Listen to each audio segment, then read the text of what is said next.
O meu anjo da guarda saúda o seu anjo da guarda. Hoje nós vamos conversar sobre as omissões humanas. Primeiramente, vamos definir o que é a palavra omissão. Omissão, omitir, é uma ação que faz o indivíduo renunciar à palavra e ao ato. É como se ele não estivesse ali, ele se afasta, como se nada tivesse acontecido. E por que as omissões humanas são tão importantes para nós falarmos do resgate das almas? Porque cada um de nós, individualmente, no nosso dia a dia, na nossa convivência com a sociedade, nós nos deparamos com diversas atitudes, com diversas reações que são absolutamente danosas para o outro. Nós vivemos uma sociedade absolutamente competitiva, onde o outro, você, que é o meu irmão, passa a ser o meu rival. Nós vivemos uma sociedade de inveja, de desrespeito, de apatia, de violência, de fome, de desigualdade. E isso acontece todo santo dia. Isso acontece 24 horas do dia. Isso acontece dentro das nossas casas, nas ruas em que nós moramos, na nossa cidade, com pessoas próximas, com pessoas talvez não tão próximas a nós. E nós racionalmente justificamos a nossa omissão no sentido de permitir com que tudo isso aconteça livremente no nosso dia a dia, porque nós somos pessoas muito ocupadas, porque nós precisamos correr atrás da máquina, porque nós precisamos estudar, porque nós precisamos trabalhar. E essas atitudes, elas passaram a incorporar uma definição de normalidade dentro do nosso contexto social. Desde a família, a célula menor de uma sociedade, até um contexto gigante geopolítico. E nós nos omitimos. O que nós temos que pensar sobre isso? A nossa omissão, ela nos torna gradativamente cada vez mais egoístas. A nossa omissão, ela nos faz gradativamente consolidar de uma forma muito engessada a necessidade e a preocupação que eu preciso ter quase que exclusivamente com aquilo que diz respeito a mim. Então eu me preocupo muito em que os outros não sejam competidores desleais comigo. Eu me magoo com a inveja do outro. Eu fico reativo ao desrespeito do outro. Quando as pessoas são apáticas comigo, isso me entristece. Só que o meu eu, ele vai inflando. E esse meu eu, ele vai direcionando cada vez mais a sua atenção e a sua necessidade quase que exclusivamente para mim. E eu acabo com isso cometendo a pior de todas as omissões. Eu vou me omitindo dos papéis e das responsabilidades que a minha liberdade de escolha foi adotando ao longo da minha vida. Eu vou me colocando como pai de lado, porque eu tenho que trabalhar. Eu vou me colocando como marido de lado, porque eu preciso prover. Eu vou me colocando como um profissional à parte, porque eu preciso ter um preparo técnico adequado e eu preciso ser competitivo. Eu vou abandonando as escolhas que eu fiz e eu vou esquecendo o quanto as pessoas precisam de mim, pelo abandono que eu faço aos papéis que eu escolhi vivenciar. Só que nós temos um degrau um pouco mais grave para aqueles que batem no peito e entoam com propriedade orgulhosa a afirmação possessiva de dizer: eu pertenço a uma religião, eu sou de uma religião. Porque sim, todos nós omissos, em determinados momentos, quando a água bate na bunda, nós buscamos a religiosidade, inclusive os ateus. A gente vai para o reiki, a gente vai assistir uma missa, a gente vai num templo, vai tomar um passe no centro espírita, vai buscar um terreiro. Nós passamos a ser usuários de algum tipo de contemplação para a própria desgraça que nós criamos. Só que não para por aí.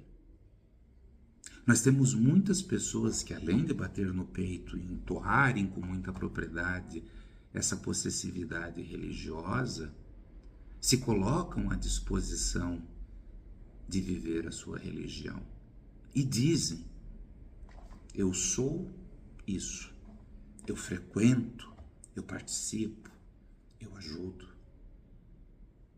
Agora é muito interessante, ao longo dos meus quase 40 anos de caminhada espiritual, o como eu ouvi de médiuns a sua frustração por supostamente se dedicarem tanto à vida religiosa e não conseguirem alcançar aquilo que querem. Nossa, eu vou toda semana e eu não consigo crescer profissionalmente. Nossa, eu me dedico, mas a minha vida financeira é problemática. Eu vim para a religião, para a saúde da minha família estar bem, e eu não vejo a família ficando bem. Nós somos tão egoístas e tão caras de pau que nós entoamos com muita propriedade essa afirmação possessiva de ser e de pertencer a uma religião, como se essa religião, como se as almas fossem nossos funcionários, como se eles devessem a nós, pela nossa suposta dedicação, nos trazer aquilo que o nosso desejo material e egoísta almeja. E nós esquecemos que nós que nos colocamos à disposição de seguir um caminho de fé, independentemente do nome, da nomenclatura, da filosofia, da seita religiosa, nós somos os maiores necessitados. E quando nós nos colocamos à disposição de nos tornarmos instrumentos da energia e da fé das nossas almas, a primeira ação que participa é a da renúncia. Eu não me dedico e eu não me desdobro ao outro ou à espiritualidade para ter nada em troca. Assim como eu não devo ser pai para ter algo em troca. Assim como eu não me dedico a ser um marido para ter nada em troca. Todos nós temos necessidades. Todos nós vivemos momentos de sofrimento e momentos de dor. Todos nós almejamos a felicidade. E essa conquista, ela só vai se dar a partir do momento em que nós anularmos, não só do nosso vocabulário, mas das nossas atitudes, a palavra omissão. Nós só vamos alcançar isso a partir do momento em que nós reconhecermos conscientemente que, vivendo ou não uma vida religiosa, pessoas precisam de nós. Que nós precisamos ser acolhidos, que nós precisamos sermos respeitados. E nós só vamos alcançar isso a hora em que os nossos neurônios eles se permitirem construírem o fenômeno da inteligência e perceberem que essa contemplação que nós ambicionamos, ela só vai se dar a partir do momento em que as nossas mãos estiverem entrelaçadas, em que eu puder ajudar você e você puder me ajudar, porque eu não sou melhor do que você, assim como você não é melhor do que eu, e nós não somos piores um do que o outro.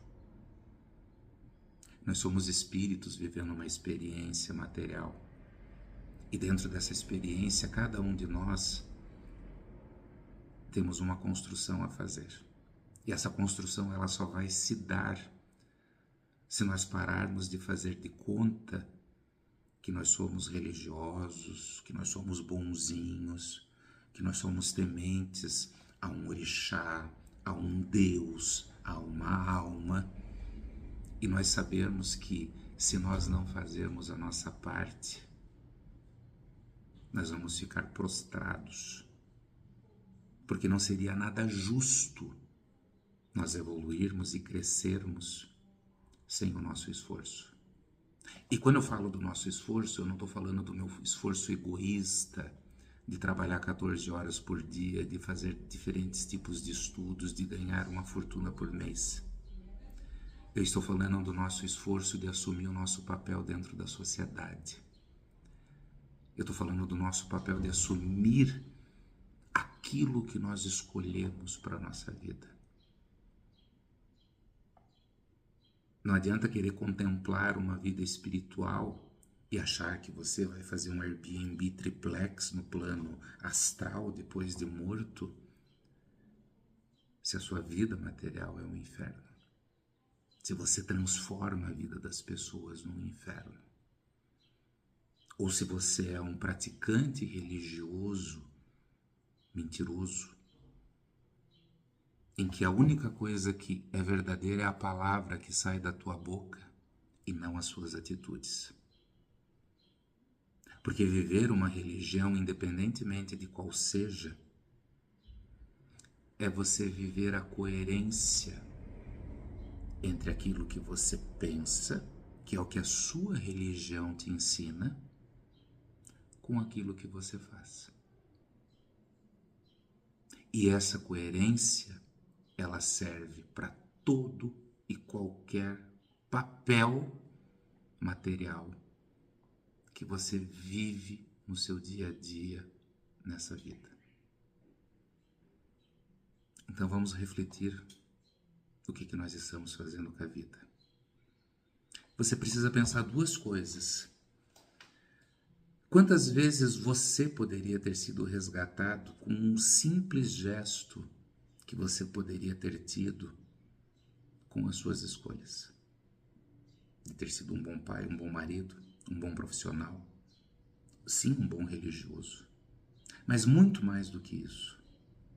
Pare para pensar o seguinte: quantas almas encarnadas que estão à sua volta você já poderia ter ajudado e resgatado com um simples gesto de empatia? E não aconteceu. Responder essa pergunta e humildemente se enxergar visualizando erros que você cometeu é um começo de caminho de resgate de almas. Meu anjo da guarda saúda o seu anjo da guarda.